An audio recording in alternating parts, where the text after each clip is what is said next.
Bharat Australia গেছে ৩ ম্যাচের one day series খেলতে। প্রথম ম্যাচে অস্ট্রেলিয়া প্রথমে টসে জিতে ফিল্ডিং করার সিদ্ধান্ত নেয়। প্রথম ম্যাচে চূড়ান্ত ব্যর্থ রোহিত শর্মা। যে রোহিত শর্মাকে নিয়ে প্রচুর কথাবার্তা চলছিল। রোহিত শর্মাকে ক্যাপ্টেন্সি থেকে অব্যাহতি দেওয়া হয়। নতুন ক্যাপ্টেন শুভমন গিলকে করা হয়। এই নিয়ে নানা সমালোচনার ঝড় বয়ে যায়। নির্বাচকরা নিজেদের লক্ষ্য স্থির ছিলেন, কারণ নির্বাচকরা সাংবাদিক সম্মেলনে বলেছিলেন 2027 সালের বিশ্বকাপকে লক্ষ্য রেখে আমরা শুভমন গিলকে ক্যাপ্টেন করেছি। অনেকে সেটা মেনেও নিয়েছিল। রোহিত শর্মা তিনি বলেছিলেন যে আমার ব্যাটিং ক্ষমতা দিয়ে আমি 2027 সালে বিশ্বকাপ খেলতে চাই। কিন্তু রোহিত শর্মা প্রথম ওয়ানডে ম্যাচে 11 বলে 8 রান করে আউট হয়ে গেছে। এই যদি ব্যাটিংয়ের অবস্থা হয় তাহলে রোহিত শর্মার এই দলে থাকা উচিত নয়।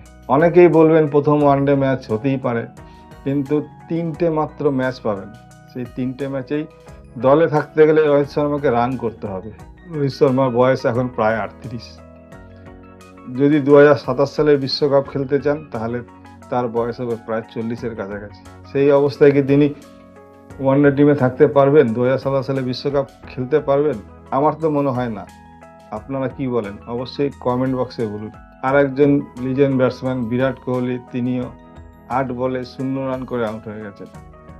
সম্ভবত রোহিত শর্মা, বিরাট কোহলি এটাই তাদের শেষ ওয়ানডে সিরিজ হতে চলেছে। আমার মনে হয় না এই খেলা নিয়ে জাতীয় নির্বাচকরা তাদের আবার সুযোগ দেবেন। তাদের কাছে অনুরোধ, নতুনদের জায়গা ছেড়ে দিন, যাতে নতুনরা আপনাদের জায়গা পূরণ করতে পারে।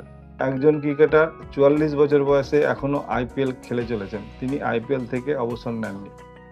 তার মতো সেলফিশ ক্রিকেটার আপনারা হবেন না। আপনাদের কাছে এটুকুই অনুরোধ থাকলো।